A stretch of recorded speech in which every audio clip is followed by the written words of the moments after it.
नमस्कार जैन साथियों, मैं रामकृष्ण स्वागत करता हूं आपका अपने YouTube चैनल टारगेट बाजार के पर। साथियों, आज हम जो है अगली क्लास की चर्चा करेंगे।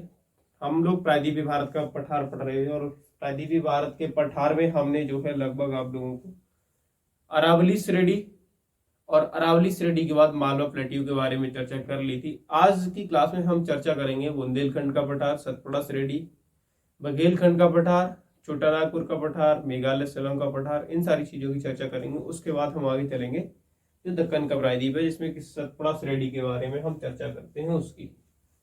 ठीक है, तो हम शुरू करते हैं सबसे पहले अपना पेन कहाँ है। अच्छा,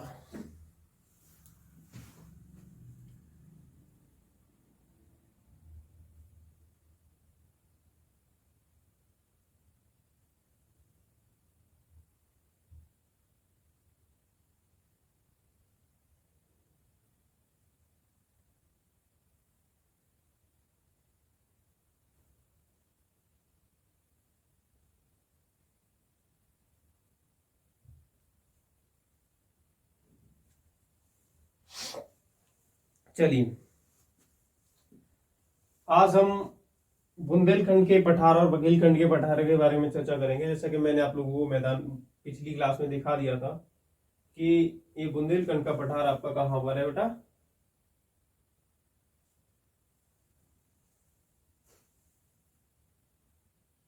यहाँ देखिए, इस चीज के बारे में हम जो है लगभग पिछली क्लास में आप लोगों से चर्चा कर चुके हैं कि ये तो हमारी अरावली रेंज हो गई। ठीक है, अरावली रेंज के बारे में हमने पढ़ लिया था लगभग। और ये हमारा मालवा प्लेट्यू हो गया, और ये हमारा हो गया बुंदेलखंड का पठार, और यहाँ पर है हमारा बघेलखंड का पठार।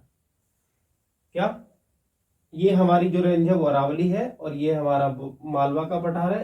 ये वाला जो क्षेत्र है वो बुंदेलखंड के पठार के अंतर्गत आता है, और उसके जस्ट आगे जो एरिया है वो बेटा हमारा किस में आता है, बघेलखंड के पठार में। अब ये क्षेत्र कौन सा है, जैसे मालवा प्लेट्यू का तो क्षेत्र आपका लगभग हल्का सा राजस्थान में है और भोपाल के आसपास का एरिया है। ठीक है, लेकिन बुंदेलखंड का जो एरिया है वो झांसी, ललितपुर, सागर, मध्य प्रदेश का सागर आदि जिलों में फैला हुआ है। ठीक है, इसके अलावा अगर हम बघेलखंड के पठार की बात करेंगे तो ये बघेलखंड का पठार बेटा जो है रीवा, सतना, इलाहाबाद, मिर्जापुर और आपका सोनभद्र आदि जिलों की तरफ ये आपका पठार है। और इसी श्रेणी में जब हम बात करेंगे आपकी विंध्याचल श्रेणी की, तो वो जो है इस तरीके से फैली। विंध्याचल श्रेणी जो एक पर्वत चोटी है, इसकी औसत ऊंचाई मतलब ज्यादा नहीं है। औसत ऊंचाई अगर हम बात करेंगे तो लगभग 600 मीटर के समथिंग होगी। ठीक है, इस एरिया की और इसी श्रेणी की भी।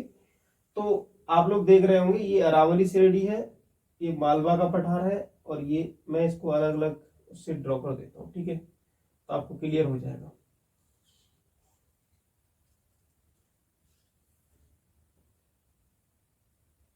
ये हो गया आपका बुंदेलखंड, सॉरी मालवा, और ये हो गई आपकी अरावली रेंज, और ये हो गया आपका बुंदेलखंड का क्षेत्र, और ये हो गया आपका बघेलखंड का क्षेत्र, और ये हो गई आपकी विंध्याचल श्रेणी नर्मदा के उत्तर में। ठीक है, ये आपका मालवा, ये बुंदेलखंड, ये बघेलखंड, और ये सतपुड़ा। ठीक है, उत्तर में यमुना नदी का बिल्कुल इनका जो उत्तरी सीमा है यमुना नदी है, और पूर्व में छोटा नागपुर का पठार यहाँ पे शुरू हो जाता है, वो वाला एरिया है। यहाँ नहीं, थोड़ा सा इसको आगे लेना पड़ेगा क्योंकि ये छोटा नागपुर का पठार है, तो ये। ठीक है, तो आज हम इसी के बारे में चर्चा करने वाले हैं। मैंने आपको मैप पे दिखा दिया है। अब हम सबसे पहले चर्चा करेंगे बुंदेलखंड एवं बघेलखंड के पठार की। मालवा पठार का उत्तरी भाग बुंदेलखंड एवं बघेलखंड के नाम से जाना जाता है। मालवा पठार के उत्तर और पूर्व का भाग क्या है बेटा? मालवा पठार के उत्तर और पूर्व का भाग बुंदेलखंड और बघेलखंड के पठार के नाम से जाना जाता है। यह पठार उत्तर में यमुना के मैदान के निकट समाप्त हो जाता है। यमुना के निकट क्या हो जाता है? समाप्त हो जाता है। यह पठार उत्तर में यमुना के मैदान के निकट समाप्त हो जाता है। बुंदेलखंड में चंबल, बुंदेलखंड का जो क्षेत्र है उसमें चंबल व यमुना नदियों ने बीहड़ खड्ड बीहड़ का बड़े बड़े बीहड़ों का निर्माण किया। बीहड़ मतलब कि जो है आपको एक तो बहुत सारी जमीन होगी, मतलब ऊंचाई नीचाई वाली भी, तो उसको क्या है बीहड़ नदियों ने अलग अलग से अलग अलग क्षेत्रों में बहुत खड्ड बना दिए, गड्ढे से बना दिए। यह भूमि प्राय असमतल और अनुपजाऊ है। कौन सी? जो बुंदेलखंड के क्षेत्र में है। ठीक है। यह पठार ग्वालियर पठार तथा विंध्याचल श्रेणी के मध्य फैला हुआ है। इसके ऊपर एक ग्वालियर पठार है लेकिन उसका इतना जिक्र नहीं आता, इस वजह से मैंने आप लोगों को उसके बारे में नहीं बताया है। तो यह पठार ग्वालियर पठार तथा विंध्याचल श्रेणी, जैसे नीचे वाली श्रेणी मैंने आप लोगों को बताई थी, विंध्याचल श्रेणी के मध्य जो है क्या है बेटा? फैला हुआ है। यह प्राचीनतम बुंदेलखंड नीस से निर्मित है। बुंदेलखंड, प्राचीनतम बुंदेलखंड नीस से चट्टान जो है उससे निर्मित है। इसकी औसत ऊंचाई 300 से 600 मीटर है। ठीक है। मैंने इसकी भी औसत ऊंचाई जो आप लोगों को बताई थी वो अधिकतम कितनी है? 600 मीटर। मालवा के पठार के दक्षिणी सिरे विंध्यन श्रेणी से लगभग 1050 किलोमीटर की लंबाई में विस्तृत है। यह श्रेणी एक जल विभाजक है। कौन सी श्रेणी? विंध्याचल श्रेणी। मालवा के पठार के दक्षिणी सिरे से लेकर के शुरू होकर के, अभी मैं फिर एक बार दिखा देता हूं आपको लेके चल के।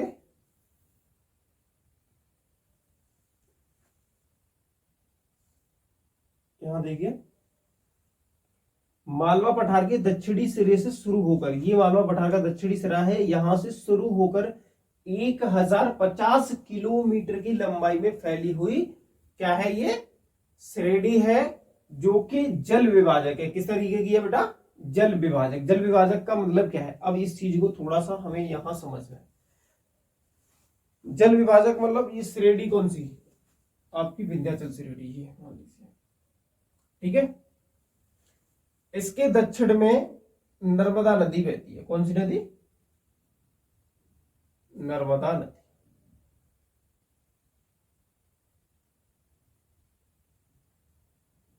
इसके दक्षिण में नर्मदा नदी प्रवाहित।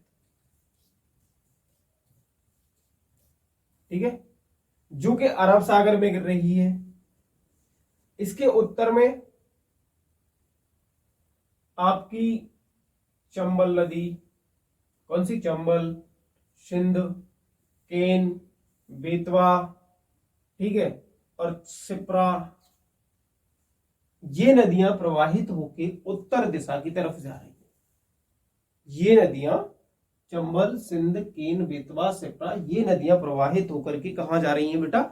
उत्तर की तरफ। तो ये वाली जो श्रेणी है उसने क्या कर दिया है? जो जल इस एरिया का है उसको विभाजित कर दिया है, क्योंकि इसके दक्षिण का जल जो है अरब सागर की तरफ जा रहा है और इसके उत्तर का जल जो है वो आपका कहां जा रहा है बेटा?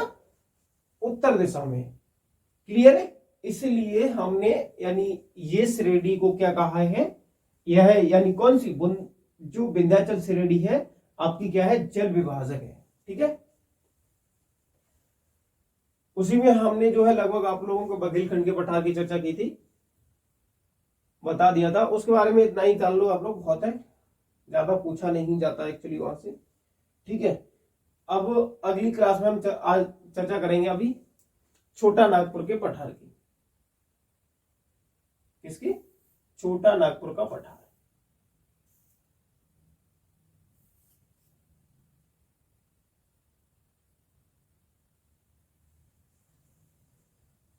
छोटा नागपुर का पठार आप सबसे पहले मैप में देखिए बेटा, ये कहां कहां फैला हुआ है। दिख रहा होगा आपको। ये वाला जो एरिया है हल्का सा मध्य प्रदेश, छत्तीसगढ़, झारखंड, बिहार और उत्तर प्रदेश का लगभग 1-2 जिला सोनभद्र और चंदौली, ठीक है। वहां पर क्या है, आपके छोटा नागपुर के पठार का विस्तार है। कहां कहां, झारखंड, ये झारखंड का हल्का सा हिस्सा आ रहा है। उसके अलावा आपका देखो, यहाँ पे देख लो इस चीज को मैप पे मैं अलग अलग ड्रॉ करके दिखा दूंगा। ये झारखंड का हल्का सा हिस्सा है, ठीक है। ये आपका छत्तीसगढ़ है। इसके अलावा ये आपका मध्य प्रदेश है। इसके अलावा आपका ये हल्का सा हिस्सा क्या बेटा, उत्तर प्रदेश का है और थोड़ा बहुत हिस्सा इसका बिहार। तो ये जो है भारत के 2-3 राज्यों में विस्तारित है, तीन या 4 मान लीजिए, छत्तीसगढ़, झारखंड, उत्तर प्रदेश, बिहार और मध्य प्रदेश में, ठीक है। इसका मैंने सामान्य परिचय बताया है, केवल विस्तार बताया है। आगे, यह पठार मध्य उच्च भूमि का भाग है जो पश्चिम बंगाल राज्य के पुरुलिया, झारखंड के पलामू, धनबाद, सिंहभूमि, हजारीबाग, संथाल परगना व रांची जिले के 87,239 वर्ग किलोमीटर पर क्षेत्रफल पर फैला हुआ है। यह पठार कौन सा, छोटा नागपुर मध्य उच्च भूमि का भाग है जो पश्चिम बंगाल राज्य के पुरुलिया, झारखंड राज्य के पलामू, धनबाद, सिंहभूम, हजारीबाग, संथाल परगना व रांची जिले के 87,239 वर्ग किलोमीटर पर क्षेत्रफल पर फैला हुआ है। महानदी, सोन, स्वर्णरेखा, दामोदर इस पठार की प्रमुख नदियां हैं। याद रखना है, अगर आप लोगों से पूछा जाए महानदी कौन से पठार पर प्रवाहित होती है तो छोटा नागपुर के पठार से। सोन नदी कहां प्रवाहित होती है तो छोटा नागपुर के पठार से। ये यहाँ की प्रमुख नदियां। सोन नदी पठार के उत्तर पश्चिम में बहकर गंगा में मिलती है। ये मान लीजिए पठार है, ठीक है, ये क्या है, पठार है, ठीक है। तो ये कहां प्रवाहित हो रही है, इस तरीके से उत्तर पश्चिम दिशा में प्रवाहित, इस तरीके से। ये मैकाल श्रेणी है, मैकाल श्रेणी के उत्तरी हिस्से से निकलकर ये इस तरीके से प्रवाहित होकर कहां मिल रही है बेटा, गंगा नदी में। कौन सी नदी, सोन नदी। उत्तर पश्चिम दिशा में बहकर गंगा में मिलती है। दामोदर नदी पठार के मध्य भाग में पश्चिम से पूर्व दिशा की ओर प्रवाहित होती है। कौन सी नदी, दामोदर नदी जो है ये मान लीजिए हमारा पठार है और ये इस तरीके से मध्य भाग से प्रवाहित होकर के कहां मिल रही है, जाके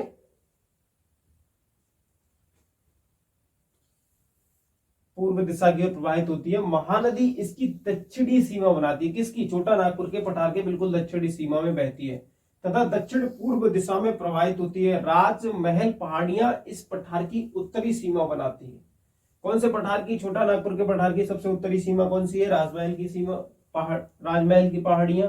इस पठार में ढाल तीव्र स्कार्पों के रूप में है। कारण का स्वरूप एक अग्र गंभीर पठार है।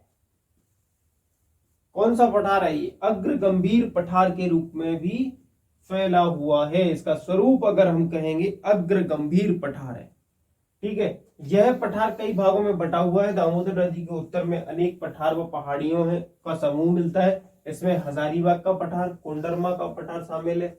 दामोदर नदी के दक्षिण में रांची का पठार विस्तृत है और यहाँ पर ग्रेनाइट तथा नीस चट्टानें पाई जाती हैं। इसके अलावा कुछ निचली पहाड़ियों के अलावा रांची का पठार समतल है। इस समतल भूभाग में रांची नगर स्थित है।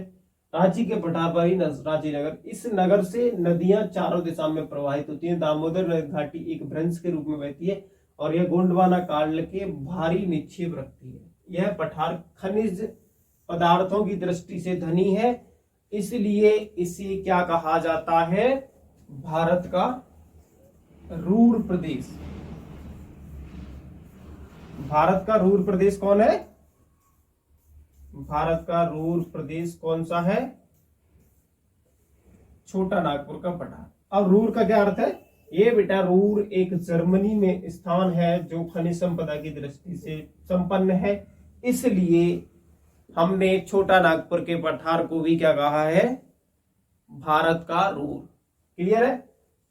क्यों? क्योंकि यह खनिज पदार्थों की दृष्टि से धनी प्रदेश है। दामोदर घाटी एक भ्रंश के रूप में, भ्रंश का मतलब क्या है, इस चीज को थोड़ा सा समझते हैं। जैसे मान लीजिए ये जमीन है, ठीक है, ये, और ये नदी का कुछ, ये नदी जो है यहां पर प्रवाहित हो रही है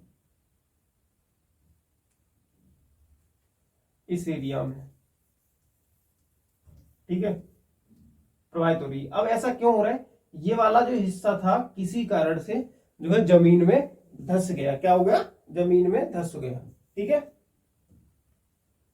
आगे हम बात करेंगे मेघालय के पठार की। मेघालय के पठार को भी हम थोड़ा सा मैप पर देखते हैं। ये शिलोंग के आसपास से शिलोंग का पठार भी कहते हैं, मेघालय में फैला हुआ है, खास करके मेघालय का पठार या शिलोंग का पठार, ठीक है, इसको हम कह सकते हैं।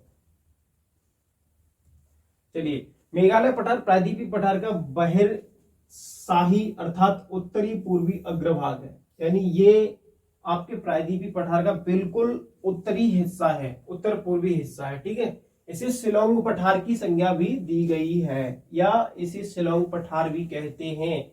यह एक समतल भूमि है जो भ्रंशन के कारण भारतीय प्रायद्वीपी से मालदा गैप द्वारा पृथक हो गई है। मालदा गैप पश्चिम बंगाल में है, जिसके कारण क्या है वहां एक्चुअली मैं इस चीज को भी एक दूसरे पेज पे समझाऊंगा।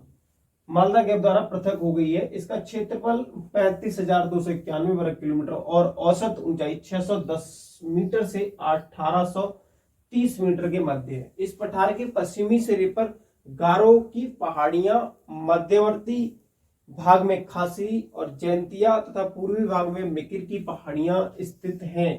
खासी पहाड़ी का मध्य भाग मेज के समान है जिस पर शिलोंग नगर स्थित है। पठार का धरातल बहुजननिक उत्पत्ति को सूचित करता है।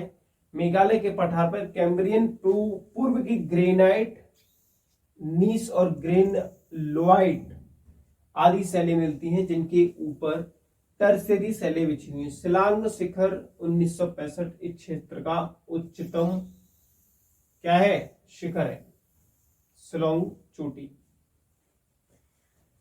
यहां पर कुछ चीजें समझते हैं। समतल भूमि है, समतल भूमि मतलब जैसे ये उठा हुआ हिस्सा है हल्का सा, और ये इस तरीके से आपका पठार की संख्या है। भ्रंशन के कारण भारतीय प्रायद्वीप से मालदा गैप द्वारा पृथक हो गई है, ये चीज भी यहां पर समझते हैं। मालदा गैप, जैसे बेटा मान लीजिए ये हमारा,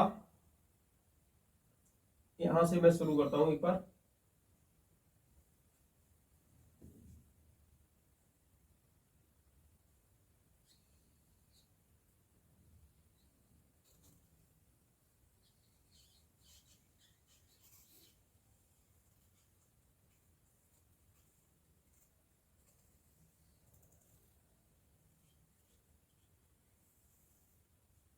ठीक है, ये है मेघालय का, मेघालय। ठीक है, मालदा गैप बेटा आपका कहां पर है? पश्चिम बंगाल में। एक्चुअली तीस्ता नदी, ब्रह्मपुत्र नदी, गंगा नदी जब एक एरिया में आती हैं तो वहां वो जो है लगभग बांग्लादेश में जाकर के बिल्कुल लगभग जो है मिलती हैं। तो उन्होंने क्या किया, इन नदियों ने उस हिस्से का जो भी पठार था या जो भी पहाड़ियां थी उनको जो है बिल्कुल काट दिया है, बिल्कुल वहां पे गैप पैदा कर दिया है। उसे हम मालदा गैप कहते हैं। क्या कहते हैं? मालदा गैप। क्लियर, समझ में आया? किस किसने, कौन कौन सी नदी? तीस्ता नदी और ब्रह्मपुत्र नदी और गंगा नदी, इन नदियों ने क्या किया है, यहाँ का जो पहाड़ियां थी, राजमहल पहाड़ियां, उनको जो है काट दिया। उसी को हमने क्या कहा है? मालदा गैप कहा है। इसके बाद और क्या चीजें समझने वाली हैं? मालदा गैप द्वारा पृथक हो गया है तथा औसत ऊंचाई 610 से 1800 मीटर है। इस पठार के पश्चिमी सिरे पर गारो की पहाड़ियां, कौन से सिरे पर? पश्चिमी सिरे पर, ये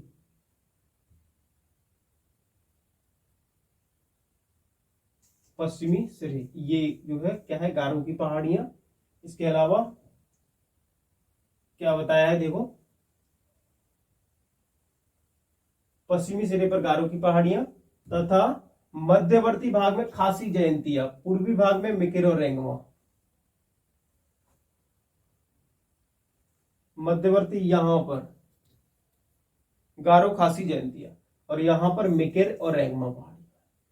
इस कारण से ये वाला एरिया जो है आपका क्या हो जाता है बेटा, मानसून जब आते हैं बंगाल की खाड़ी से तो यहां पर जो है बिल्कुल जो मानसून आ रहे हैं वो किसी भी तरफ नहीं निकल पाते, क्योंकि पीछे वापस जा नहीं सकते, क्योंकि पीछे से तो आ ही रहे, और इधर उधर जो है आपकी, इधर आपकी मिकिर पहाड़ी पड़ जाती है, ऊपर गारो खासी पड़ जाती है, और इधर आपकी सॉरी ये आपकी गारो है और ये जयंतिया और खासी है और ये आपकी मिकिर है।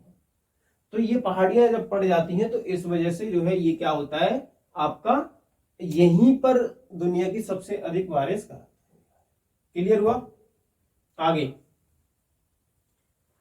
खासी पहाड़ी का मध्यवर्ती भाग अभी मैंने जैसे बताया मेज के आकार का है, शिलोंग नगर स्थित है, पठार पर आधारित बहुजनिक उत्पत्ति को सूचित करता है। मेघालय पठार में ये सारी चट्टाने हैं और यहाँ जो है क्या है, इस क्षेत्र का उच्चतम शिखर ये मैंने बता दिया शिलोंग शिखर। क्लियर? आगे चलते हैं। विंध्याचल श्रेणी के बारे में हम थोड़ा सा चर्चा करेंगे यहाँ पे, अभी तक हमने नहीं की थी, लेकिन विंध्याचल श्रेणी की भी हम यहाँ पे चर्चा करेंगे। ठीक है,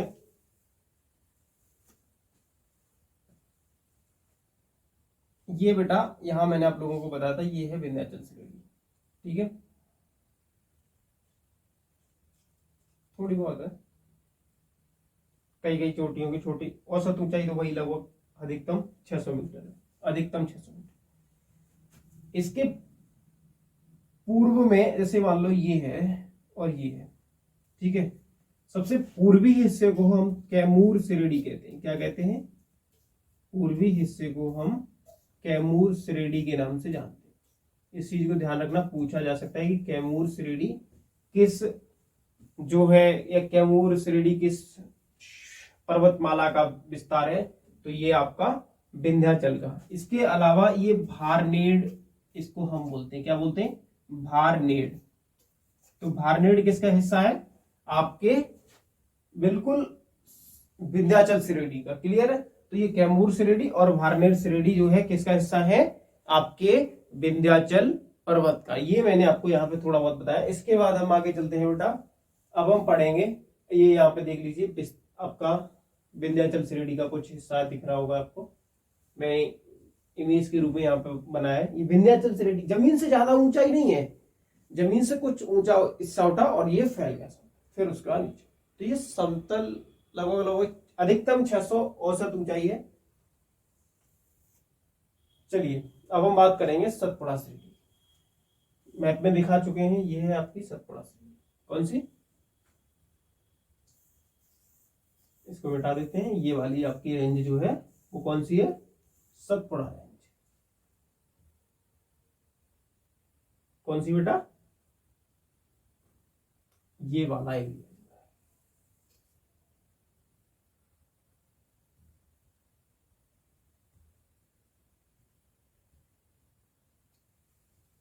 ये सतपुड़ा श्रेणी, खास करके इसका अधिकतम हिस्सा जो है बेटा कहां फैला हुआ है? मध्य प्रदेश में। यह पर्वतमाला नर्मदा और तापी नदियों के बीच में पश्चिम में राजपीपला की पहाड़ियों से प्रारंभ होती है, पूर्व उत्तर पूर्व दिशा में आगे सतपुड़ा, महादेव एवं मैकाल बोलते हैं, मैकाल पहाड़ियों के रूप में छोटा नागपुर पठार तक फैली हुई है। पूर्वी सीमा राजमहल की पहाड़ियों द्वारा बनती है। वास्तव में इस पर्वतमाला का विस्तार 21 से 24 डिग्री उत्तरी अक्षांश के बीच है। यह अधिकतम बेसाल्ट एवं ग्रेनाइट की चट्टानों से बनी हुई है। इसकी औसत ऊंचाई 770 मीटर है। सतपुड़ा पर्वतमाला की सबसे ऊंची चोटी जो है वो है धूपगढ़, जो कि 1350 मीटर की है। यह महादेव पर्वत पर स्थित है। मैकाल पहाड़ी का सर्वोच्च शिखर और सतपुड़ा श्रेणी की दूसरी मुख्य चोटी जो है वो अमरकंटक है, जो 1066 मीटर ऊंची है, और इसके मध्य से या समीप से नर्मदा सोन नदी निकलती है। धूपगढ़ के समीप पंचमढ़ी स्थित है। यहाँ मध्य प्रदेश का प्रमुख स्वास्थ्य वर्धक स्थान है। इसके उत्तरी ढालों पर नर्मदा तथा दक्षिणी ढालों पर वैनगंगा, बरदा और तापी नदियां बहती हैं। ये चीज मैंने आपको यहाँ लिखा हुआ है, वही मैंने बोल के सुना दिया आप लोगों के लिए, ठीक है। तो अभी मैं इस चीज को मैप पे समझूंगा। सबसे पहले बताया इसके पूर्व पर्वतमाला जो है इसके नर्मदा और तापी नदियों के बीच में स्थित है। कौन सी? नर्मदा और तापी। यहां ऊपर इसके नर्मदा बह रही है बेटा, और इसके दक्षिण में क्या बह रहा है?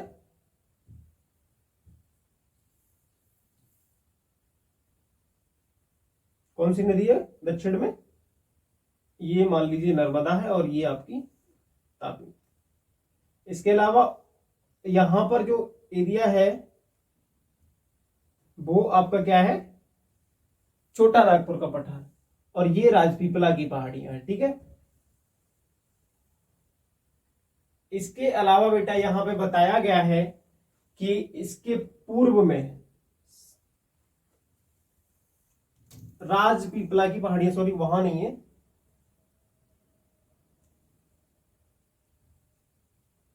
ये यहां सबसे पहले राजपीपला की पहाड़ियां पड़ती हैं, फिर उसके बाद जो है आपका कौन सी पड़ेगी? ये देख लो, सतपुड़ा का हल्का है, उसको सतपुड़ा पूरा का नाम दिया, और सतपुड़ा की एक विशेष चोटी भी है, महादेव मैकाल पहाड़ियों के रूप में फैली, ठीक है। सतपुड़ा, ये सबसे पहले राजपीपला, सतपुड़ा, महादेव और ये मैकाल, ठीक है।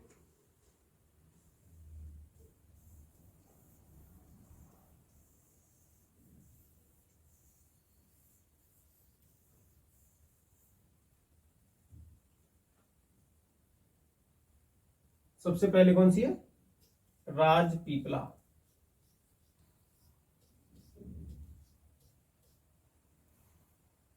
उसके बाद सतपुड़ा, जिसे हम पूरा श्रेणी का भी नाम दिया है और हल्का सा एक हिस्सा भी है। सतपुड़ा के बाद है आपका महादेव,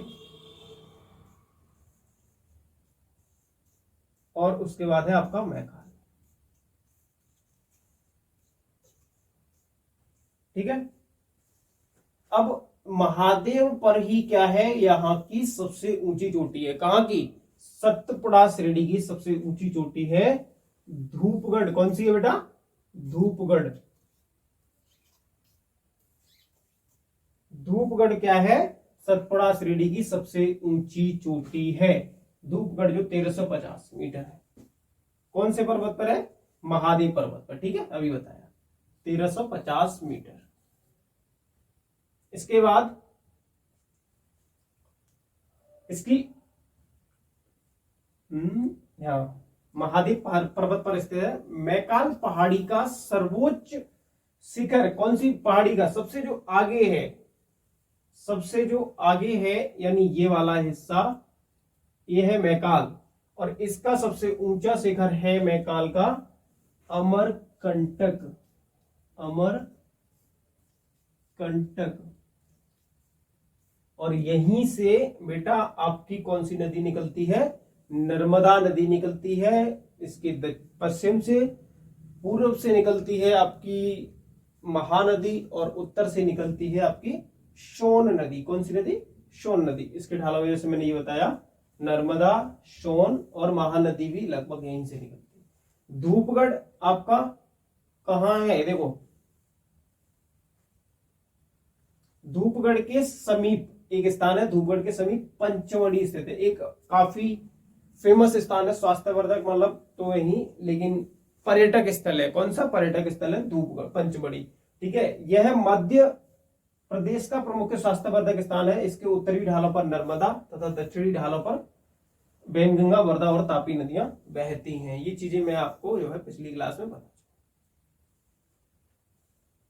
ठीक है। आज की क्लास को हम यही रखते हैं बेटा, आगे की क्लास हम कल से कंटिन्यू करेंगे। थैंक यू सो मच, बहुत बहुत धन्यवाद। जय हिंद, जय भारत।